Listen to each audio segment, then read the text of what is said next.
Hello friends, कैसे हो सब लोग। आई होप सब लोग अच्छे होंगे, बेहतर होंगे और स्वस्थ होंगे। Welcome to fairs cloud learn to lead. मैं हूं आपका दोस्त आशु और आज हम डिस्कस करेंगे बहुत ही इंपॉर्टेंट करंट अफेयर्स 29 जून 2021 के, जिसमें से आप दो बेस्ट इमेजेस यहां पे देख सकते हो।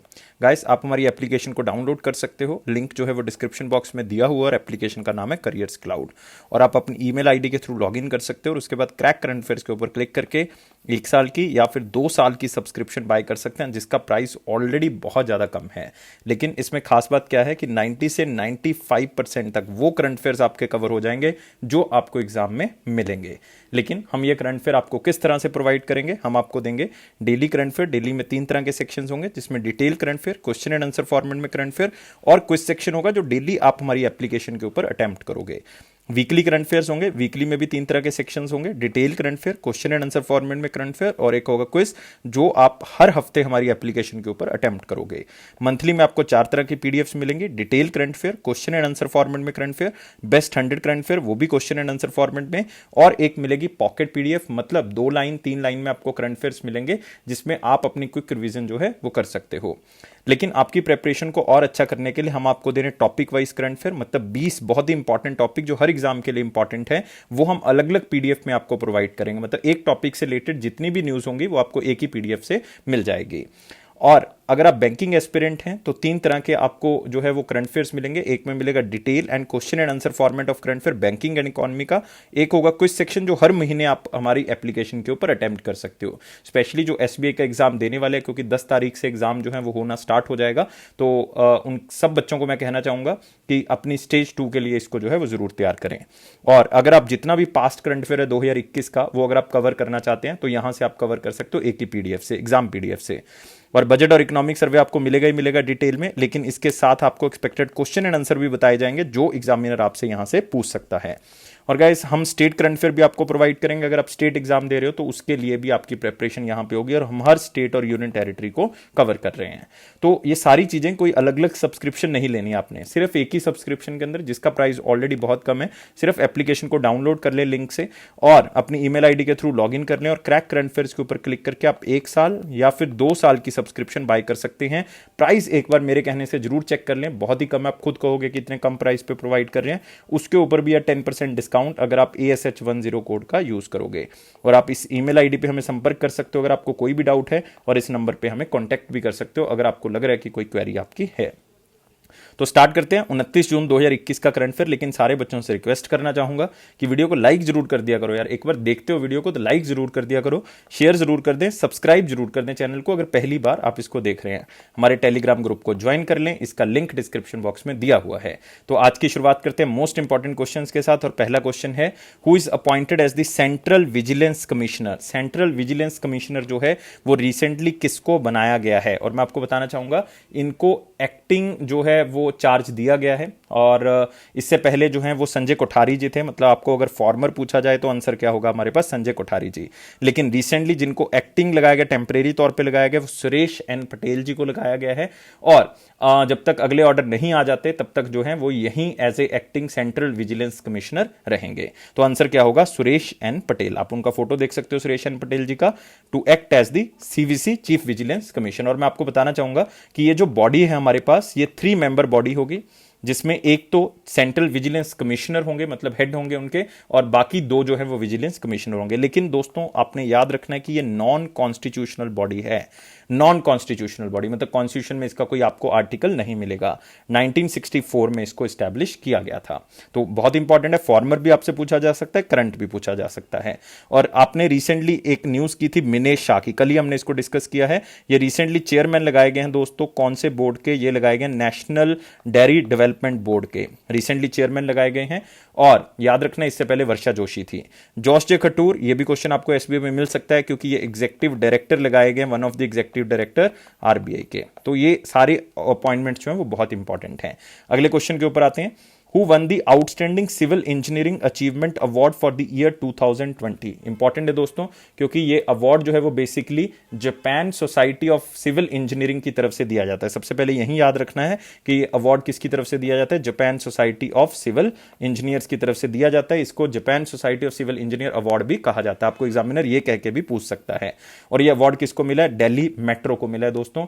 दिल्ली मेट्रो को उसके हाई क्वालिटी इंफ्रास्ट्रक्चर को डेवलप करने के लिए, और आप कह सकते हो लोगों में अवेयरनेस क्रिएट करने के लिए, सेफ्टी और एफिशिएंसी के लिए, उसके लिए भी जो है वो इसको यहां पे ये अवार्ड दिया गया है, ताकि जितने भी रेजिडेंट्स हैं जो दिल्ली मेट्रो को यूज कर रहे हैं, स्पेशली या कहीं और पे वो उसको यूज कर रहे हैं, तो सेफ और कंफर्टेबल ट्रांसपोर्टेशन उनको प्रोवाइड करने के लिए दिल्ली मेट्रो को ये अवार्ड दिया गया है। तो आप यहां पे देख सकते हो, Delhi metro bags Japan society for civil engineers award. इस क्वेश्चन में और कुछ खास नहीं है, लेकिन यही चीजें आपने जो है वो याद रखनी है। एक तो किसकी तरफ से दिया जाता है, Japan society of civil engineer, क्यों मिला है, लोगों में अवेयरनेस क्रिएट करने के लिए, सेफ्टी और एफिशिएंसी, जो कंस्ट्रक्शन साइट पे किस तरह से हम कंस्ट्रक्ट कर सकते हैं चीजों को, और साथ में अवेयरनेस क्रिएट की, सेफ्टी और एफिशिएंसी कंस्ट्रक्शन साइट के साथ साथ जो है वो लोगों में ये भी अवेयरनेस क्रिएट की कि किस तरह से आप अच्छे ट्रांसपोर्टेशन के थ्रू जो वो सफर कर सकते हो। तो उसके लिए भी इनको ये अवार्ड दिया गया है। तो इतनी चीजें आपने याद रखनी है। इसी के साथ अगले क्वेश्चन के ऊपर बढ़ेंगे।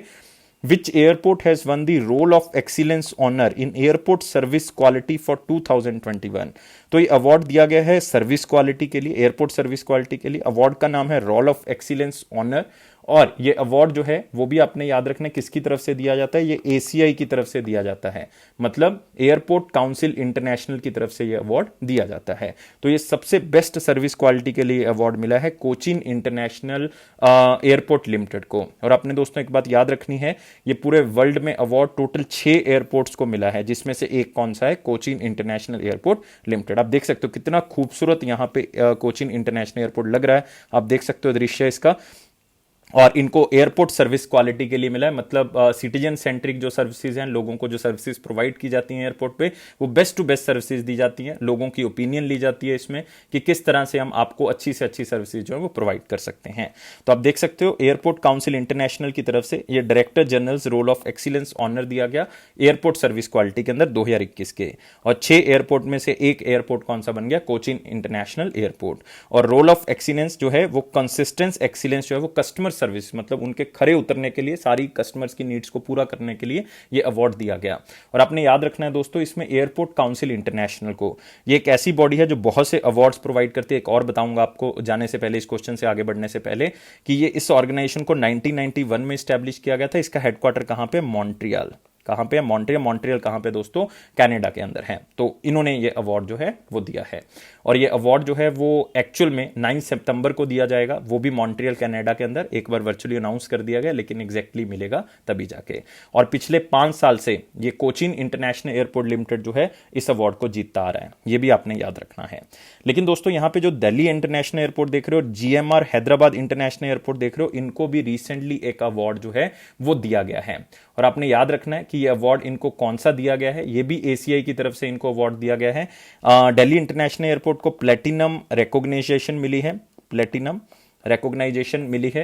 किस काम के लिए, 25 million passenger per annum category के अंदर इन्होंने बहुत ही अच्छा परफॉर्म किया है उसके लिए। और जीएमआर हैदराबाद को गोल्ड रिकॉग्नाइजेशन मिली है, सेम एसीआई की तरफ से, एयरपोर्ट काउंसिल इंटरनेशनल की तरफ से gold recognition below 25 million passenger per annum category के अंदर। तो ये भी आपने जो है वो साथ में याद रख लेना है। इंपॉर्टेंट है दोस्तों जो भी चीजें मैंने आपको बताई हैं। नेक्स्ट क्वेश्चन के ऊपर आते हैं। Who became the chairperson of 3-member task force formed to help the government in bringing the major bureaucratic reforms through mission Karmayogi. वैसे जो क्वेश्चन वेरी इंपॉर्टेंट में भी कवर कर सकते थे, लेकिन इसको मोस्ट इंपॉर्टेंट में कवर करने का एक ही लक्ष्य है दोस्तों, और वो कौन सा है, मिशन कर्मयोगी। याद रखना है, मिशन कर्मयोगी बेसिकली जो है वो सरकार का, सेंट्रल गवर्नमेंट का एक प्रोग्राम है, जिसमें सिविल सर्विसेज को जो है वो कैपेसिटी बिल्डिंग प्रोग्राम जो है वो करवाए जाएंगे, ताकि उनकी क्षमता जो है वो और बढ़ सके। उनसे जो रिक्रूटमेंट के बाद उनका ट्रेनिंग प्रोसेस होगा सिविल सर्वेंट्स का, उसमें अलग अलग लेवल की जो है वो उनसे प्रैक्टिस करवाई जाएगी, अलग अलग तरह की अकाउंटेबिलिटी करवाई जाएगी, ताकि क्या हो, उनमें जो है वो कैपेसिटी बिल्डिंग जो है वो हो सके, कैपेसिटी डेवलपमेंट उनकी की जाएगी, उनसे अलग अलग तरह के रोल जो है वो परफॉर्म करवाए जाएंगे, ताकि best to best bureaucratic system बनाया जा सके। तो इसके लिए एक 3-member टास्क फोर्स बनाई गई है कि सिविल सर्वेंट्स या उनका जो ब्यूरोक्रेटिक बिहेवियर है उसको किस तरह से इंप्रूव कर सकते हैं। और इस 3-member कमेटी को लीड कौन करेंगे, एसडी शिबू लाल जी जो है वो लीड करेंगे। और आपको पता होना चाहिए ये इन्फोसिस के फॉर्मर सीईओ हैं दोस्तों, मतलब बहुत ही इंपॉर्टेंट पर्सनैलिटी हो गए, आप कह सकते हो इन्फोसिस के former CEO S T Shibulal ji इस पूरी जो 3 मेंबर कमेटी है उसको क्या करेंगे, आगे लीड करेंगे। और इसका एक काम और होगा कि ये 6 महीने के अंदर अंदर अपनी इस रिपोर्ट को जो है वो आगे पेश करेंगे। लेकिन बाकी जो ऑप्शंस यहां पे देख रहे हो आप, लाइक उषा थ्रोट, ये भी इंपॉर्टेंट कमेटी और ये इवन उससे भी ज्यादा इंपॉर्टेंट है क्योंकि ये रिसेंटली किसकी तरफ से बनाई गई थी, आरबीआई की तरफ से ये कमेटी बनाई गई थी। किस काम के लिए, म्यूचुअल फंड्स को जो है वो किस तरह से हम इंप्रूव कर सकते हैं, उसमें किस तरह से रिस्क को कम कर सकते हैं, उसके लिए एक 20 मेंबर की कमेटी बनाई गई थी और उसको चेयरमैनशिप कौन करेगा, उषा थ्रोट जी करेंगी। Arun Goyal ji, recently ministry of heavy industry की तरफ से ये कमेटी बनाई गई थी ताकि जो कैपिटल गुड सेक्टर है, जो कैपिटल गुड सेक्टर है उसको किस तरह से इंप्रूव कर सकते हैं उसके लिए। और डॉक्टर वीके पॉल वाली भी याद रखनी है क्योंकि ये नीति आयोग की तरफ से बनाई गई थी। किस काम के लिए, ये जो आप कह सकते हो वैक्सीन एडमिनिस्ट्रेशन के लिए, वैक्सीन एडमिनिस्ट्रेशन किस तरह से की जा सकती है उसके लिए डॉक्टर वीके पॉल कमेटी बनाई गई थी। तो ये सारी कमेटीज आपके लिए इंपॉर्टेंट है, इसको साथ ही साथ जो है वो याद रखना है। अगला क्वेश्चन आते हैं, who became the first ever transgender athlete pick to compete at an Olympics. तो टोक्यो ओलंपिक्स 2020 में ये ट्रांसजेंडर खेलेंगी और ये पहली ट्रांसजेंडर हैं दोस्तों जिनको सिलेक्ट किया गया है ओलंपिक्स के अंदर, और वो टोक्यो ओलंपिक्स 2020 खेलेंगे जो कि 2021 में अभी जुलाई में स्टार्ट होगा। और आंसर क्या है, लॉरेल हुबार्ड। और याद रखना कौन सी कंट्री से बिलोंग करती हैं, न्यूजीलैंड से बिलोंग करती हैं। और टोक्यो ओलंपिक्स में भी आपने याद रखना है कि 87 केजी वेट लिफ्टिंग कैटेगरी में खेलेंगे। कई बार पूछ लेता है एग्जामिनर कि कौन सी गेम से पार्टिसिपेट करेंगे, तो वेट लिफ्टिंग से जो पार्टिसिपेट करेंगी 87 केजी से। नाम है लॉरेल हबर्ट और कौन सी कंट्री से, न्यूजीलैंड से। नेक्स्ट क्वेश्चन के ऊपर आते हैं, लेकिन मोस्ट इंपॉर्टेंट क्वेश्चन खत्म कर चुके हैं, वेरी इंपॉर्टेंट क्वेश्चंस के ऊपर है। वीडियो को लाइक करना है, शेयर करना है और चैनल को सब्सक्राइब कर देना अगर पहली बार देख रहे हैं इसको, और टेलीग्राम ग्रुप को ज्वाइन कर लें, लिंक डिस्क्रिप्शन बॉक्स में दिया हुआ है। पहला क्वेश्चन है, which state inaugurated India's first Fenton catalytic reactor waste water treatment plant. जरूरत है दोस्तों, हर स्टेट को इवन इसकी जरूरत है कि वेस्ट वाटर ट्रीटमेंट प्लांट जो है वो होना चाहिए ताकि इंडस्ट्रीज का जो वेस्ट है उसको किसी तरह से हम रोक सकें और हम वाटर लेवल पे पोल्यूशन को कम कर सकें। और ये इंडिया का फर्स्ट फेंटन कैटालिटिक रिएक्टर जो है वो कहां पे खोला जा रहा है, कहां पे ओपन हो रहा है, गुजरात के अंदर। तो आप यहां पे देख सकते हो, Vijay Rupani ji, inaugurated waste water treatment plant in Ahmedabad. Exact location याद रखनी है अगर आप गुजरात से बिलोंग करते हैं, अहमदाबाद। और चीफ मिनिस्टर विजय रूपानी जी, उन्होंने इसका उद्घाटन किया। इस तरह से जो है वो ये दिख रहा है, आप यहां पे देख सकते हो, अहमदाबाद गुजरात। और किसने बनाया है, green environment services cooperative society limited ने इसको बनाया है। और इसमें जो है वो ट्रीटमेंट तो होगा ही होगा, साथ में ये कई इंडस्ट्रीज को सपोर्ट भी करेंगे। और टोटल 70 करोड़ रुपए का दोस्तों इसमें खर्चा किया गया है इसको बनाने में। तो ये भी आप जो है वो थोड़ा सा आपने याद रखना, स्पेशली फॉर गुजरात स्टूडेंट्स में ये माइन्यूट सी इंफॉर्मेशन बता रहा हूं ताकि कई बार पूछ लेता है एग्जामिनर आपसे, अदरवाइज याद रखने की जरूरत नहीं। और इसकी जो हर दिन की कैपेसिटी है वो है 30 मिलियन लीटर पर डे, उसको जो है वेस्ट वाटर को ट्रीट करेगा। और इससे क्या होगा, एटलीस्ट 700 इंडस्ट्रियल यूनिट्स को क्या मिलेगा, फायदा मिलेगा। 700 इंडस्ट्रियल यूनिट्स को बेनिफिट मिलेगा और आगे जाके और भी तरह के यूनिट्स ऐसे लगाए जाएंगे। तो इसका मतलब जो इंडस्ट्रियल वेस्ट होगा हम उसको किसी ना किसी तरह से जो है वो इंप्रूव कर सकते हैं। इवन गुजरात में जो है वो recently 35 common effluent treatment plants जो है वो चलाए गए हैं, जिसके अंदर 750 मिलियन लीटर जो है वो इंडस्ट्रियल वेस्ट वाटर को हर रोज जो है वो क्या किया जाता है, ट्रीट किया जाता है, मतलब उसका ट्रीटमेंट किया जाता है, उसको साफ किया जाता है, जो कि एक बहुत बड़ी बात है। और गुजरात गवर्नमेंट ने रिसेंटली अनाउंस किया कि 19 और वो कॉमन एफ्लुएंट ट्रीटमेंट प्लांट्स खोलेंगे, जिससे और भी कैपेसिटी जो है वो क्या होगी, इंक्रीज हो गई। तो सिर्फ इतना ही याद रखना है कि एक्चुअल में ये काम क्या होगा वेस्ट वाटर ट्रीटमेंट प्लांट का, और ये पहला है फेंटन कैटालिटिक रिएक्टर। तो इस तरह से बस थोड़ा सा आप इसको याद रखेंगे। और इसमें एक बात और याद रखनी है, चीफ मिनिस्टर गुजरात के विजय रूपानी जी, मेरे ख्याल से सब बच्चों को पता है, गवर्नर आचार्य देवव्रत जी, और दोस्तों 4 नेशनल पार्क्स जो कि गुजरात में बहुत ही ज्यादा इंपॉर्टेंट हैं, जिसमें से आपको कुछ पता होंगे, जैसे कि आपको याद होगा गिर नेशनल पार्क, गिर नेशनल पार्क आपने याद रखना है। और इसी के साथ आपने याद रखना है ब्लैक बक नेशनल पार्क आप याद रखोगे। और आपने याद रखना है मेरीन नेशनल पार्क और वंसदा नेशनल पार्क। ये चारों के चारों कहां पे मिलेंगे, गुजरात के अंदर। नेक्स्ट क्वेश्चन के ऊपर आते हैं। अगला क्वेश्चन है हमारे पास, NTPC unveiled its target to install how much to of renewable energy capacity by 2032। तो कंपनी आपको पता है नेशनल थर्मल पावर कॉर्पोरेशन, उसने अपना टारगेट सेट किया है कि 2032 तक हम रिन्यूएबल एनर्जी, जिसमें वो सोलर भी करेंगे और साथ में विंड भी करेंगे, ये दोनों एनर्जी की कैपेसिटी 2032 तक कितना उन्होंने टारगेट रखा है, 60 गीगावाट का दोस्तों उन्होंने टारगेट रखा है। टोटल टारगेट उनका 130 गीगावाट का है, जिसमें से 60 गीगावाट केवल जो है वो रिन्यूएबल एनर्जी के ऊपर फोकस करेंगे। और ये 2032 का, क्योंकि आपको पता है कि इंडिया का टारगेट कितना है, 175 गीगावाट है 2022 का, ये ओवरऑल टारगेट है। और 2030 तक जो है वो हमने 450 गीगावाट टारगेट को अचीव करना है। बाय डिफॉल्ट उसमें तो हेल्प होगी उन टारगेट्स को हम अचीव जो है वो अगर ऐसे तरह के कंपनी टारगेट रखती हैं तो हम उसको अचीव करने में जो है वो जल्दी सक्षम हो सकते हैं, बिल्कुल हो सकते हैं। और आप यहां पे देख सकते हैं NTPC target 60 gigawatt renewable energy capacity by the 2032। और इसमें याद रखना है ये सिर्फ विंड और सोलर को ही मिला के है, विंड और सोलर का ही इसमें यूज किया जाएगा। और ये रिसेंटली जो high level dialogue of energy हुआ यूनाइटेड नेशंस का, जो कि न्यूयॉर्क में हुआ और इंडिया ने उसको को होस्ट किया, हमने कल इस न्यूज को डिस्कस किया था। और ये ऐसी पहली कंपनी बन गई जो इस डायलॉग के बेसिस पे इसको डिक्लेयर करने में कामयाब हुई है। और एनटीपीसी ने यह भी कहा है कि 2019 से लेकर 24 तक, मतलब इन 5 सालों के अंदर, जिसमें से ऑलरेडी 2 जा चुके हैं, तो उसमें 1 ट्रिलियन रुपीस जो है वो उन्होंने इन्वेस्ट करना है, ताकि वो 130 गीगावाट का जो टारगेट है 2032 तक वो अचीव कर सके ओवरऑल एनर्जी, आप कह सकते हो प्रोडक्शन का, जिसमें से 60 गीगावाट केवल रिन्यूएबल एनर्जी होगी। और उन्होंने और भी कहा है कि हम अलग अलग तरह के रिसर्च एंड प्रमोशन एक्टिविटीज के ऊपर काम करेंगे, जो कि क्लीन एनर्जी के लिए हेल्प करेगा। 2025 तक हम इस एक्टिविटीज के ऊपर काम करेंगे। और एनटीपीसी ने रिसेंटली, स्पेशली मध्य प्रदेश के स्टूडेंट्स के लिए बता रहा हूं, एनटीपीसी ने recently Indian institute of forest management के साथ साइन किया है, ताकि वो नर्मदा लैंडस्केप रिस्टोरेशन प्रोजेक्ट के ऊपर काम कर सके, जो उसके आसपास की लैंड है उसको रिस्टोर करने में हेल्प कर सके, ताकि maximum to maximum clean energy के ऊपर फोकस किया जा सके। और दोस्तों एनटीपीसी के लिए रिसेंटली आपने एक न्यूज और बहुत ही इंपॉर्टेंटली याद रखनी है, वो क्या है, एनटीपीसी को रिसेंटली एक बहुत ही फेमस अवार्ड दिया गया है। और वो अवार्ड कौन सा है, ग्रेट प्लेस टू वर्क। याद रखना है दोस्तों, ग्रेट प्लेस टू वर्क, ये हमने न्यूज को रिसेंटली कवर किया था जून महीने में। ग्रेट प्लेस टू वर्क इनको अवार्ड दिया गया है, किसकी तरफ से, great place to work institution की तरफ से। और 15 साल हो चुके हैं ये टॉप 50 इंस्टीट्यूशंस में आते हुए जो ग्रेट प्लेस टू वर्क के लिए सम्मानित की जाती हैं। और इस बार इनका रैंक जो है वो 38 था इसके अंदर। पिछली बार रैंक जो है वो 40 के ऊपर था, 45 के भी ऊपर था, लेकिन इस बार 38 था। तो याद रखेंगे एनटीपीसी के बारे में। और एनटीपीसी के अंदर जो है वो आपने चीजें याद क्या रखनी है, इसके चेयरमैन और मैनेजिंग डायरेक्टर। चेयरमैन और मैनेजिंग डायरेक्टर कौन है, गुरदीप सिंह। और एनटीपीसी को कब स्टैब्लिश किया गया था, 1975 में। अगले क्वेश्चन के ऊपर आते हैं दोस्तों। World bank has sanctioned a fund of rupees 1860 crore to which state for supporting the implementation of SALT program। अगर आप यहां पे सॉल्ट की एब्रीवेशन जानते हो तो आप आंसर आराम से दे सकते हो, कि सॉल्ट का अगर आपको मतलब पता है कि एक्चुअल में क्या है तो आप आंसर आराम से दे सकते हो। सॉल्ट का मतलब है सपोर्टिंग आंध्रा लर्निंग ट्रांसफॉर्मेशन। दोबारा से बोल रहा हूं, सपोर्टिंग आंध्रा लर्निंग ट्रांसफॉर्मेशन। और इसका मतलब ये कौन सी स्टेट के लिए है, आंध्र प्रदेश के लिए है। तो आप देख सकते हो, world bank gives nod for rupees 1860 crore rupees loan for the implementation of SALT program in Andhra. लेकिन आपने याद रखना है ये लोन है, कोई ग्रांट नहीं है, मतलब ये आंध्र प्रदेश को पैसा जो है वो किसी न किसी तरह से वापस करना ही पड़ेगा।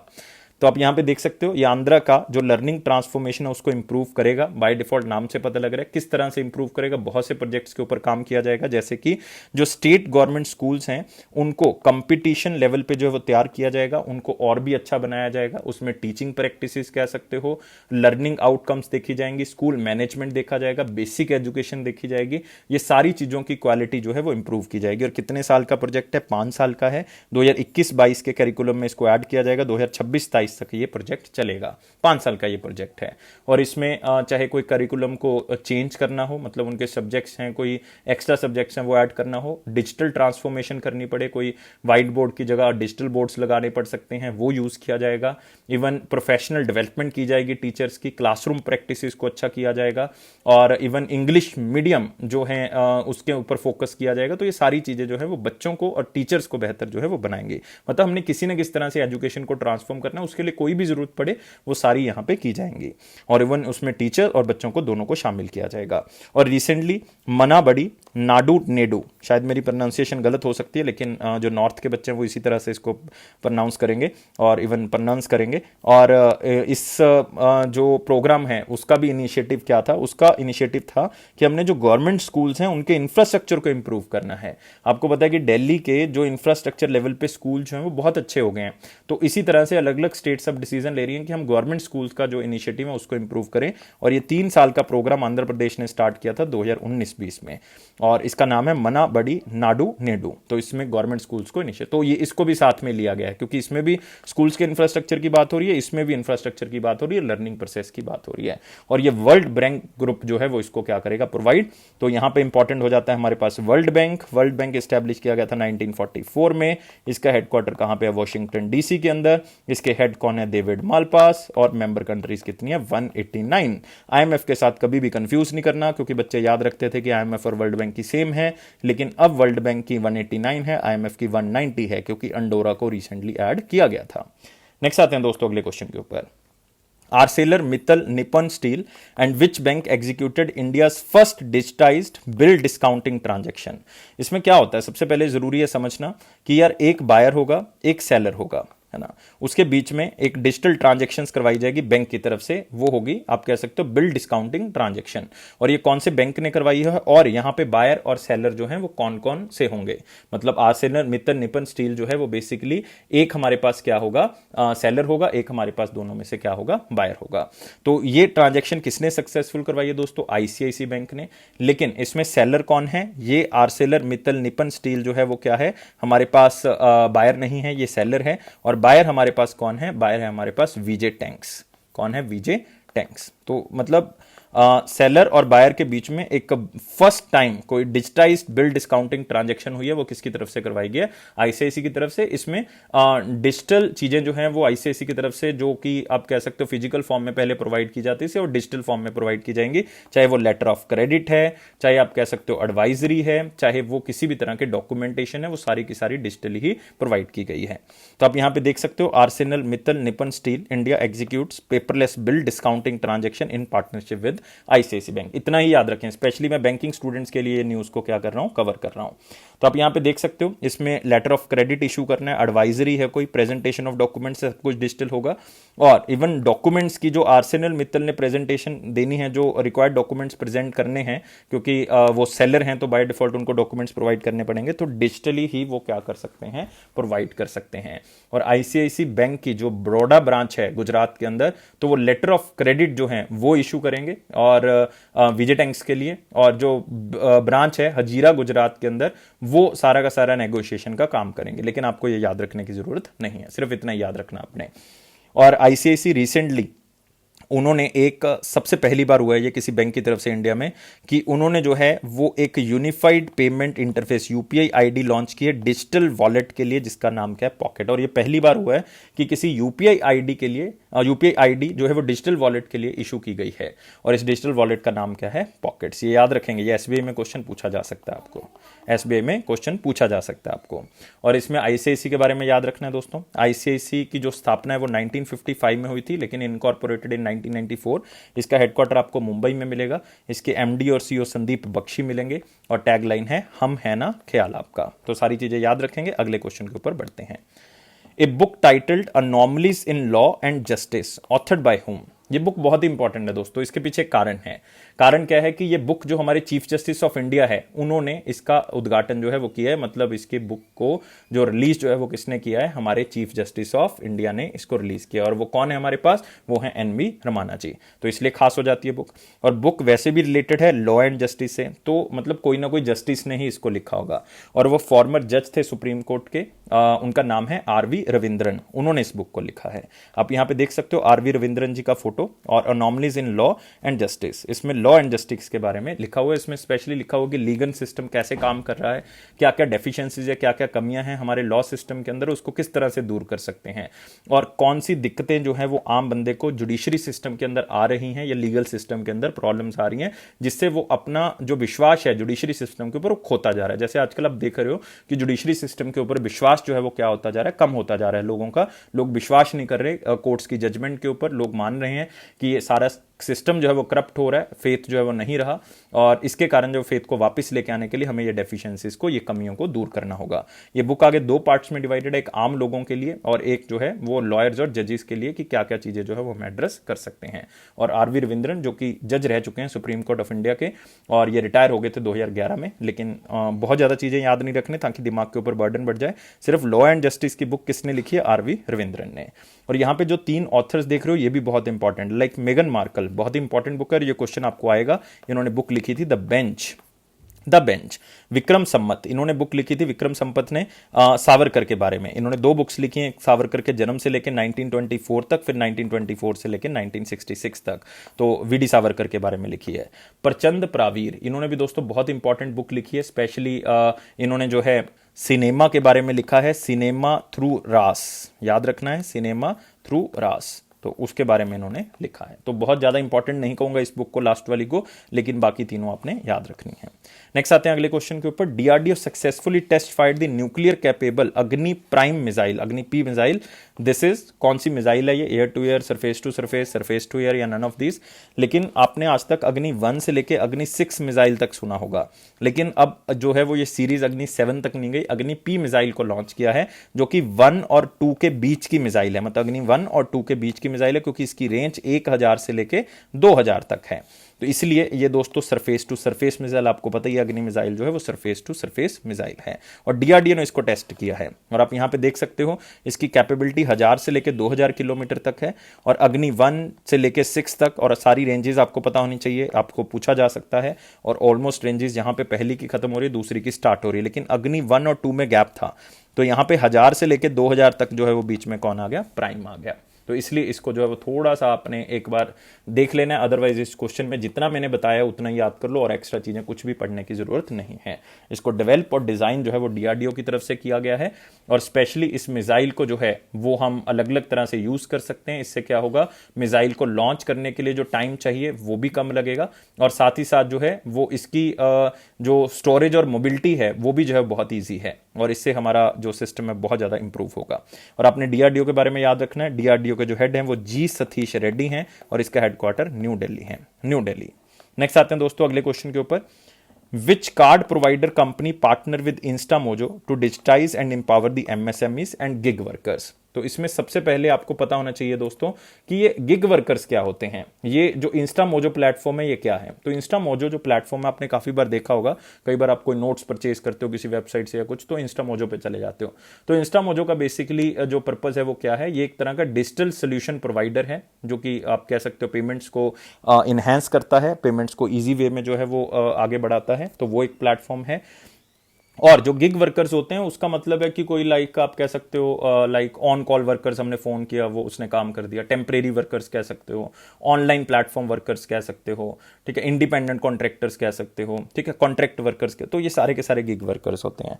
तो एक एमएसएमईज या गिग वर्कर्स को आप कह सकते हो कोविड-19 के दौरान बहुत ज्यादा प्रॉब्लम्स जो है वो ना फेस करनी पड़े, तो उसके लिए स्पेशली जो है ये एक प्लेटफॉर्म लेके आ रहे हैं, ताकि वो अपना जो बिजनेस है वो ऑनलाइन माध्यम से कर सकते हैं। उसके लिए ये कार्ड प्रोवाइडर कंपनी और इंस्टामोजो जो है वो उनको आप कह सकते हो कि ऑनलाइन फैसिलिटी प्रोवाइड करेगा उनकी पेमेंट्स के लिए, और ये कंपनी होगी मास्टर कार्ड। तो याद रखना है, मास्टर कार्ड और इंस्टामोजो ने कहा है ये कि दोनों मिलके एमएसएमईज के लिए एक ऐसा प्लेटफॉर्म तैयार करेंगे जिसमें वो ऑनलाइन अपना स्टोर ओपन कर सकते हैं, ई कॉमर्स बिजनेस में आ सकते हैं, और डिजिटल पेमेंट्स हमारे माध्यम से कर सकते हैं, मतलब इंस्टामोजो और मास्टर कार्ड के माध्यम से की जा सकती हैं।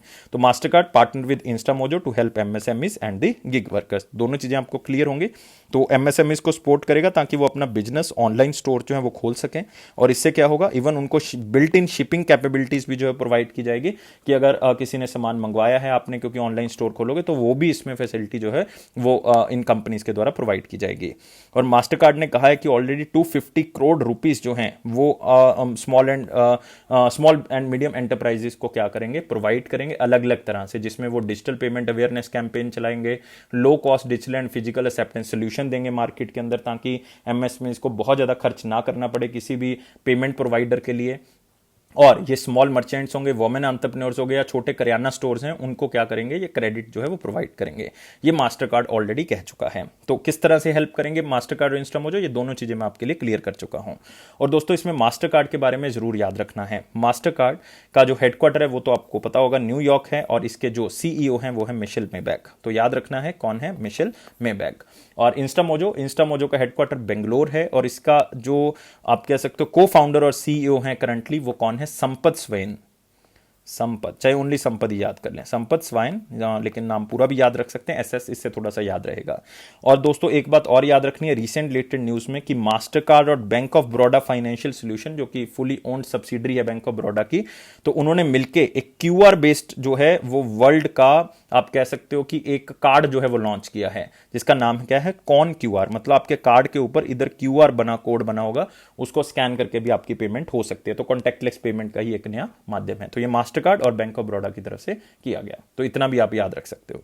नेक्स्ट आते हैं अगले क्वेश्चन के ऊपर, global alliance for mass entrepreneurship, जिसको हम गेम भी कहते हैं, and which organization joint hands to revise or the revive MSME suffered amid pandemic. तो पेंडेमिक के दौरान आपको पता है कि किस तरह से मीडियम स्मॉल इंडस्ट्रीज के ऊपर जो है वो काम हो रहा है, और किस तरह से उनको जो है वो लाभ पहुंचाया जा रहा है, ताकि उनको जो कोविड के दौरान नुकसान हुआ है वो हम किसी ना किसी तरह से पूरा कर सके। तो दोनों ऑर्गेनाइजेशन, एक तो हमारे पास global alliance for mass entrepreneurship होगी, जो कि आप कह सकते हैं एंटरप्रेन्योर्स को लेके आएगा, और एक ऑर्गेनाइजेशन ऐसी है जो कि फाइनेंशियल नीड्स को पूरा करेगी उस एमएसएमई की, और वो कौन सा है, SIDBI, small industries development bank of India, जिसका हेडक्वार्टर आपको कहां पे मिलेगा, लखनऊ के अंदर, यूपी के अंदर। तो वो सारी की सारी आप कह सकते हो कि फाइनेंशियल नीड्स को पूरा करेगा, और जो एंटरप्रेन्योरशिप है, जो एंटरप्रेन्योर्स है, जो बिजनेसमैन है, वुमेन एंटरप्रेन्योर्स है, उनको कौन लेके आएगा, ये global alliance for mass entrepreneurship लेके आएगा। तो इसमें होगा क्या, आप रजिस्ट्रेशन कर सकते हो, उद्यम रजिस्ट्रेशन हो सकते हैं, जिसमें आपको एक यूनिक आईडी दी जाएगी एमएसएमईज को, ताकि वो स्कीम्स का लाभ ले सकें जो सिडबी की हैं, और सिडबी की जो फाइनेंशियल स्कीम है उसको आगे बढ़ाया जा सके, और इनको एमएसएमईज को लाभ मिल सके, माइक्रो एंटरप्राइजेज को क्रेडिट जो है वो दिया जा सके। तो game partner with SIDBI to help MSMEs to revise business amid pandemic, ताकि अपने बिजनेस को पैंडेमिक के दौरान और भी बढ़ा सके। और इसमें कहा गया है कि जो नए एंटरप्रेन्योर्स इसमें आएंगे उसमें 25% बेनिफिट हम कम से कम जो है वो वुमेन एंटरप्रेन्योर्स को देंगे, मतलब वुमेन एम्पावरमेंट के ऊपर काम किया जा रहा है। और सिडबी फाइनेंशियल स्कीम्स का लाभ मिल सके इन एंटरप्राइजेस को, ये भी श्योरिटी दी जाएगी ताकि फाइनेंशियल नीड्स को पूरा किया जा सके। और दोनों एंटिटीज, चाहे वो गेम है चाहे वो सिडबी है, दोनों ऑनलाइन और ऑफलाइन माध्यम से इसका कैंपेन भी करेंगे कि मास एंटरप्रेन्योरशिप जो है वो डेवलप की जा सके, मतलब मैक्सिमम टू मैक्सिमम एंटरप्रेन्योर्स जो है वो आगे आ सकें, ताकि जॉब रिक्वायरमेंट भी जो है वो पूरी हो सके। तो इन चीजों के ऊपर काम किया जाएगा, क्योंकि सिडबी ऑलरेडी अपने दो बहुत ही अच्छे प्लेटफॉर्म चला रहा है जो कि एमएसएमईज को सशक्त करता है। एक का नाम है CGT MSC। CGT MSC का मतलब है credit guarantee fund trust for micro and small enterprises. एक है इनका TREDS, इसका मतलब है trade receivables discounting system, receivables exchange of India limited. तो मतलब ये दोनों प्लेटफॉर्म जो है वो ऑलरेडी सिडबी चला रहा है, लेकिन आपको याद करने की जरूरत नहीं, सिर्फ इतना याद रखें सिडबी और इनके बीच में एक टाई अप हुआ है। और सिडबी के बारे में जरूर सारी चीजें याद रखनी है। 1990 में सिडबी को जो है वो बनाया गया था, 1990 के अंदर सिडबी को बनाया गया था, और ये मिनिस्ट्री ऑफ फाइनेंस के अंडर आता है। चेयरमैन और मैनेजिंग डायरेक्टर इसके S रामनन है, S रामनन, और इसका हेडक्वार्टर ऑलरेडी बता चुका हूं आपको, लखनऊ के अंदर है। तो global alliance for mass entrepreneurship के बारे में कुछ याद करने की जरूरत नहीं, इसका हेडक्वार्टर जो बेंगलुरु कर्नाटका के अंदर, मुंबई नहीं है, बेंगलुरु कर्नाटका। नेक्स्ट आते हैं दोस्तों अगला question, what is the theme of MSME day 2021। आप सोच तो रहे होंगे कि आज हम इतना एमएसएमई के बारे में पढ़ रहे हैं, तो उसके पीछे कोई ना कोई जो है वो कारण जरूर होगा। तो वो है दोस्तों हमारे पास एमएसएमई डे। तो एमएसएमई डे कब मनाया जाता है, 27 जून को मनाया जाता है हर साल। और इसके पीछे कारण क्या है कि अवेयरनेस क्रिएट करना कि एमएसएमई सेक्टर की कंट्रीब्यूशन बहुत बड़ी है सस्टेनेबल डेवलपमेंट को भी और ग्लोबल इकोनॉमी को भी। तो इससे लोगों को जागरूक कराना, इसीलिए एमएसएमई डे को यूनाइटेड नेशन की तरफ से डिक्लेयर किया गया है। और इसका थीम क्या है 2021 का? MSME 2021 key to an inclusive and sustainable recovery. क्योंकि एमिड कोविड-19 आप कह सकते हो कि हमें जो है वो जरूरी है कि हम इंक्लूसिव और सस्टेनेबल रिकवरी कर सकें, और उसमें बहुत बड़ा योगदान एमएसएमई को प्ले करना पड़ेगा। और बाय डिफॉल्ट ये अपने आप ही हो जाएगा, क्योंकि 90% बिजनेस जो पूरे वर्ल्ड में जनरेट हो रहा है वो किसके कारण जनरेट होता है? एमएसएमई के कारण होता है। और 70% जो आप कह सकते हो एम्प्लॉयमेंट एमएसएमई सेक्टर प्रोवाइड करता है। 50% जीडीपी जो है वो किससे आती है? एमएसएमई सेक्टर से आती है। तो बाय डिफॉल्ट यार रिकवरी के लिए और ऑप्शन ही नहीं है हमारे पास, इसी के थ्रू जो है वो हम रिकवरी को कर सकते हैं। तो आप यहां पे देख सकते हो micro small and medium sized enterprises day 2021 27 जून को जो है वो सेलिब्रेट किया जाता है। तो इसको थोड़ा सा आपने पढ़ लेना है, अदरवाइज कुछ याद करने वाली बात नहीं है, सिर्फ देखोगे सुनोगे तो अपने आप ही याद हो जाएगा। बाकी दिन बहुत इंपॉर्टेंट है। We are part of the solution, ये रिसेंटली हमने एक दिन बनाया था, तो उसके बेसिस पे मैंने ये थीम्स लगाए हैं ताकि आपको बाकी दिन भी याद हो जाए। तो जैसे आप देख रहे हो we are part of the solution, ये दिन जो है वो 22 मई को मनाया जाता है। कब मनाया जाता है? 22 मई को। और यह है international day for biological diversity. Biological diversity याद रखेंगे। Building a fair healthier world for everyone, ये दोस्तों है world health day. World health day, और ये किस दिन मनाया जाता है? 7 अप्रैल को इसको सेलिब्रेट किया जाता है। Restore our health, international mother earth day, याद रखोगे मदर अर्थ डे मनाया जाता है। और कौन से दिन मनाया जाता है? 22 अप्रैल को मदर अर्थ डे मनाया जाता है। तो ये सारी चीजों के साथ अगले क्वेश्चन के ऊपर बढ़ेंगे। Who won Styrian Grand Prix 2021? और बहुत से बच्चे आंसर सोच रहे होंगे लुइस हैमिल्टन होगा, लेकिन लुइस हैमिल्टन का दोस्तों रैंक सेकंड है। वल्तारी बोतास का रैंक जो है वो थर्ड है। तो कौन जीता? मैक्स वर्स्टैपन जीते। कौन जीता? Max Verstappen. और इसको मिला के 2021 की मैक्स वर्स्टैपन की कितनी रेसेस हो चुकी हैं? 4 रेसेस हो चुके हैं जो मैक्स वर्स्टैपन जीत चुके हैं। कौन कौन सी मैक्स वर्स्टैपन जीत चुके हैं हमें याद रखना होगा दोस्तों, 2-3 बार पढ़ोगे याद हो जाएगा। एमिलिया रोमाग्ना जीत चुके हैं, ये एमिलिया रोमाग्ना, ये मोनाको जीत चुके हैं, मोनाको। और तीसरी ये रिसेंटली जीते थे फ्रांस ग्रैंड प्रिक्स, ये हमने रिसेंटली कवर किया था। और अब ये जीत चुके हैं स्टीरियन, या ये ऑस्ट्रिया में है तो स्टीरियन ग्रैंड प्रिक्स जो हैं वो जीत चुके हैं। तो ये 4 रेसेस जीत चुके हैं और 2021 की 4 हो चुके हैं। इवन लुइस हैमिल्टन से पॉइंट्स भी 2021 के अंदर ये आगे निकल चुके हैं, क्योंकि लुइस हैमिल्टन दोस्तों 3 ही रेसेस जीते हैं। बहरीन ग्रैंड प्रिक्स जीते थे Lewis Hamilton, Portugal grand prix जीते थे और स्पेन जीते थे, 3 जीते हैं। और सर्जियो परेज 1 जीते हैं, तो ये ऑड वन आउट है, तो इसका मतलब आपको याद रखना पड़ेगा अजरबैजान। तो याद रखोगे अजरबैजान, तो ये रेस इन्होंने जीती है। तो आप यहां पे देख सकते हो Max Verstappen wins the Styrian Grand Prix, याद रखना होगा दोस्तों। तो आप देख सकते हो लुइस हैमिल्टन की कितनी रेसेस हैं यहाँ पे? 3 रेसेस आप लुइस हैमिल्टन की यहाँ पे देख रहे हो। और मैक्स वर्स्टैपन की जो रेसेस हैं वो कितनी हैं यहाँ पे? मैक्स वर्स्टैपन की 4 हैं। और एक आप देख रहे हो ऑड वन आउट में, वो किसकी देख रहे हो आप? सर्जियो परेज की। और वो बहुत इंपॉर्टेंट हो जाती है क्योंकि एक ही रेस है जो ऑड वन आउट में आपको दिखेगी।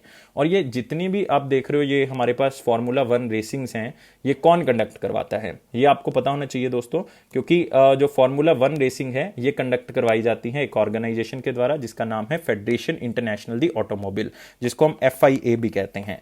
और FIA का हेडक्वार्टर आपको पता होना चाहिए कहां पे है? पेरिस के अंदर है, पेरिस। नेक्स्ट क्वेश्चन आते हैं। Who wrote a book named as growing up Biden? तो नाम से पता लग रहा है किसके बारे में है? जो बाइडन या उनकी फैमिली से रिलेटेड किसी सदस्य के बारे में है। और जो बाइडन तो इसमें आएंगे क्योंकि प्रेसिडेंट है यूनाइटेड स्टेट्स ऑफ अमेरिका के। तो ये उनकी सिस्टर ने लिखी है दोस्तों बुक, उनकी सिस्टर ने लिखी है। उनकी सिस्टर का नाम क्या है? Valery Biden oven. तो किसी भी तरह से इसको नाम को याद करें, मेरी प्रोनाउंसिएशन गलत हो सकती है नाम को बोलते हुए, लेकिन आपने आंसर को याद रखना है, वलेरी बाइडन ओवन। तो आप यहां पे देख सकते हो ये सिस्टर हैं जो बाइडन की। इन्होंने बताया कि किस तरह से वो 4 सिबलिंग्स के अंदर, 4 भाई बहनों के बीच में सिर्फ एक बहन थी और एक लड़की थी, मतलब किस तरह से उन्होंने अपने भाई के साथ रिलेशन जो है वो बना के रखा, किस तरह से उनकी स्ट्रॉन्ग बॉन्डिंग थी जो बाइडन के साथ, और किस तरह से वो अलग अलग जगहों से गुजरे हैं, अलग अलग रस्तों से गुजरे हैं, जो कि उनके रिलेशनशिप को जो है वो और भी मजबूत करता है।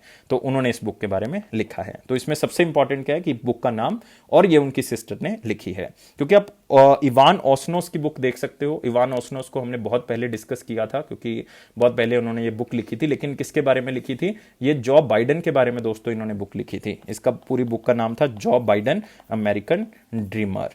हंटर बाइडन जो कि जो बाइडन के बेटे हैं, इन्होंने एक बुक लिखी थी, मेमोयर था ये, beautiful things, beautiful things. Dan Morain, इन्होंने बुक लिखी थी Kamala ways, Kamala's way, Kamala's way मतलब कमला हैरिस जो वाइस प्रेसिडेंट है यूनाइटेड स्टेट्स ऑफ अमेरिका की, एन अमेरिकन लाइफ, तो ये बुक डैन मोरेन ने लिखी। तो सारी बहुत इंपॉर्टेंट है, यूनाइटेड स्टेट्स ऑफ अमेरिका के प्रेसिडेंट और वाइस प्रेसिडेंट से रिलेटेड है। नेक्स्ट आते हैं, social justice empowerment minister Thawarchand Gehlot ji ने एक वेबसाइट को लॉन्च किया नशा मुक्त भारत अभियान को प्रमोट करने के लिए। क्योंकि आपको पता होना चाहिए कि जो ये हमारे पास कैंपेन है नशा मुक्त भारत कैंपेन, ये 21 जून से लेकर 26 जून तक जो है वो मनाया गया। इसके पीछे मकसद था जो international day of against drug abuse and illicit trafficking, उसको हम क्या कर सकें, दूर कर सकें। तो उसके लिए ये जो है वो मनाया गया। और आपको पता होना चाहिए कि ये 2020 में कैंपेन को स्टार्ट किया गया था और ये 272 डिस्ट्रिक्ट्स ऑफ इंडिया, जो कि सबसे ज्यादा वल्नरेबल डिस्ट्रिक्ट हैं ड्रग यूजेस जहां पे होती है, तो उसके लिए इसको किया गया ताकि वहां पे नशा मतलब वहां पे ड्रग फ्री जो है वो किया जा सके। और ये ministry of justice and empowerment की तरफ से की गई है, थावरचंद गहलोत, जिनकी कॉन्स्टिट्यूएंसी मध्य प्रदेश के अंदर है। नेक्स्ट आते हैं इंपॉर्टेंट क्वेश्चंस के ऊपर, लेकिन वीडियो को लाइक करना है, शेयर करना और चैनल को सब्सक्राइब जरूर कर देना दोस्तों, और टेलीग्राम ग्रुप को ज्वाइन कर लें। और जितने भी बच्चे यार वीडियो को देखते हैं लाइक जरूर कर दिया करें, यही रिक्वेस्ट है कि लाइक जरूर कर दें, मोटिवेशन मिलता है इससे। तो इसमें क्वेश्चन है, central government extended the tenure of attorney general of India के वेणुगोपाल, कितने साल के लिए उनका टेन्योर एक्सटेंड कर दिया है।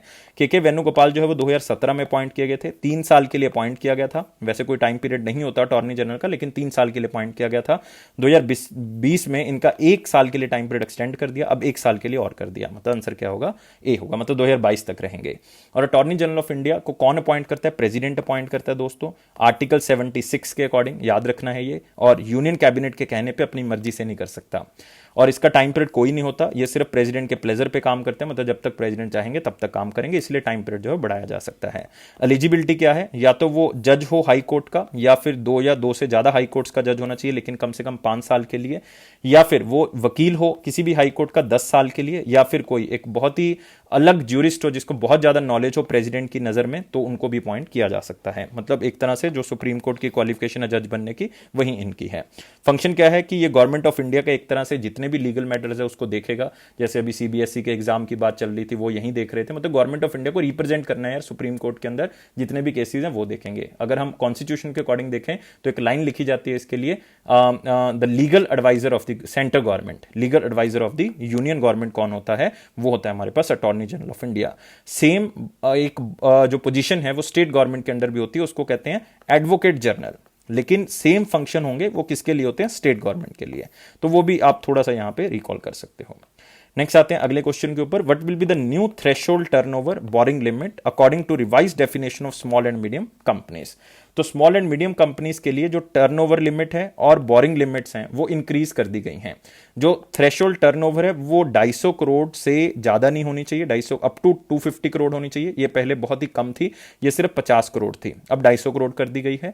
और जो बोरिंग लिमिट है वो पहले 10 करोड़ थी, अब मैक्सिमम टू मैक्सिमम कितनी हो चुकी है, 50 करोड़। तो आंसर क्या होगा, ए होगा। ये मिनिस्ट्री ऑफ कॉर्पोरेट अफेयर्स की तरफ से कहा गया कि जो टर्नओवर लिमिट्स है कंपनी की वो 50 करोड़ नहीं होगी, अब 250 करोड़ से कम होगी। बोरिंग लिमिट जो 10 करोड़ से बढ़ाकर कितनी कर दी है, 50 करोड़ कर दिया, ताकि पेंडेमिक के दौरान कोई भी दिक्कत ना आए। और स्मॉल मीडियम कंपनीज के अंदर बैंक, फाइनेंशियल इंस्टीट्यूशन और इंश्योरेंस कंपनीज नहीं आएंगे, ये एक्सेप्शंस हैं। और साथ में ये भी कह दिया कि जिनकी टर्नओवर 500 करोड़ से कम है और नेटवर्थ जो है वो 250 करोड़ से कम है, तो वो जनरल पर्पस अकाउंटिंग स्टैंडर्ड ही यूज करेंगे। लेकिन अगर उनकी लिमिट 500 करोड़ से ज्यादा है, और आप कह सकते हो कि अगर उनकी जो नेटवर्थ है वो 250 करोड़ से ज्यादा है, तो उनको इंडियन अकाउंटिंग स्टैंडर्ड्स को यूज करना पड़ेगा, इंडियन अकाउंटिंग स्टैंडर्ड्स को यूज करना पड़ेगा।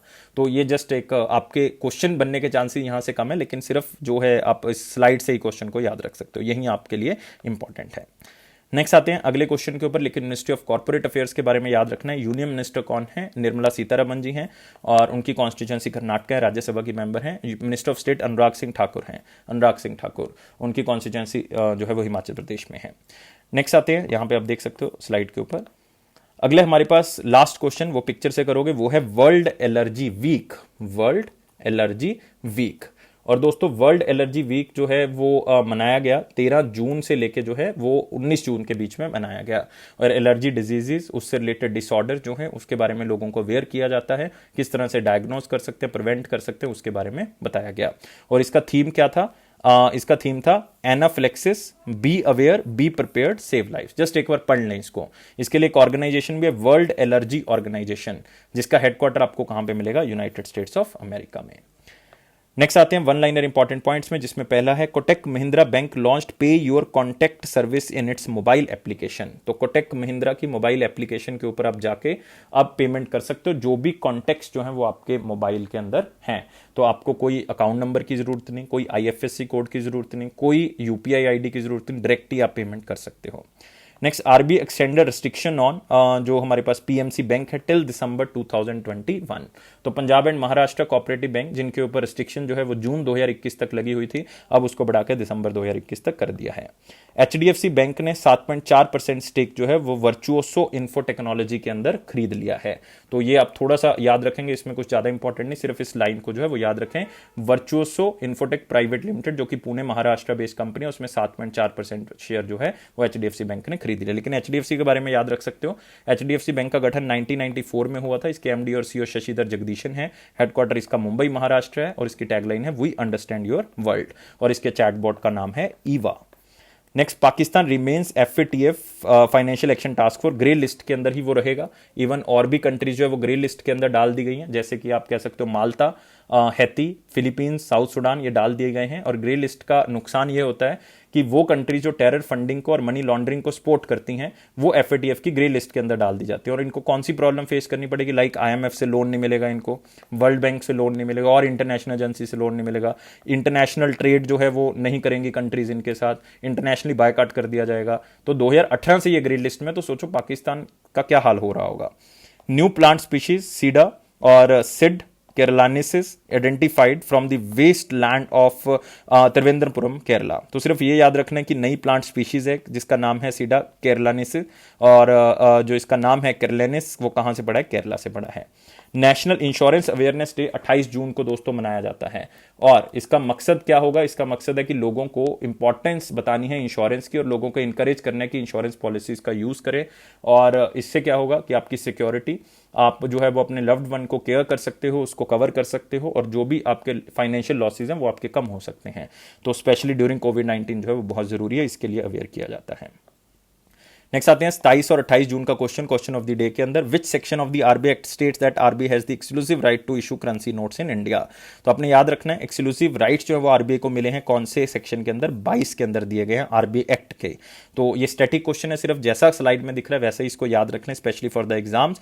और आपने एक बात याद रखनी है, 10,000 रुपए की डिनोमिनेशन तक का नोट जो है वो क्या कर सकते हैं? इशू कर सकते हैं। 2 रुपए से लेके 1 रुपए का नहीं इशू कर सकते। आपको पता है 1 रुपए का नोट और कॉइन की जो अथॉरिटी है वो किसके पास है? Ministry of finance, secretary of finance के वहां पे साइन होते हैं। नेक्स्ट आते हैं question of the day. Question of the day हमारे पास क्या है? What is the type of banking? उस बैंकिंग को क्या कहा जाता है जिसमें हम हाई नेटवर्थ क्लाइंट्स को लेके आते हैं, उनको सर्विसेज प्रोवाइड करते हैं, लाइक कॉर्पोरेट क्लाइंट्स हैं, कमर्शियल बैंक्स हैं, मिड साइज कंपनीज हैं, एटसेट्रा, या और भी हाई नेटवर्थ क्लाइंट्स हैं। उस बैंकिंग को हम क्या कहते हैं जब उनको एंटरटेन करते हैं? तो आंसर कमेंट बॉक्स में बताना है। हर तरह की बैंकिंग को कवर कर लेंगे कि किसको क्या कहते हैं, बहुत से ऑलरेडी कवर कर चुके हैं, लेकिन ये तभी पॉसिबल होगा अगर आप वीडियो को लाइक करोगे, हमें मोटिवेट करोगे, चैनल को सब्सक्राइब करोगे, ये सबसे बड़ा मोटिवेशन है, और वीडियो को शेयर करोगे, ये उससे भी बड़ा मोटिवेशन है। तो ये तीनों काम अगर कर देते हो तो मतलब आपने अपने हिस्से का काम जो है वो पूरा कर दिया।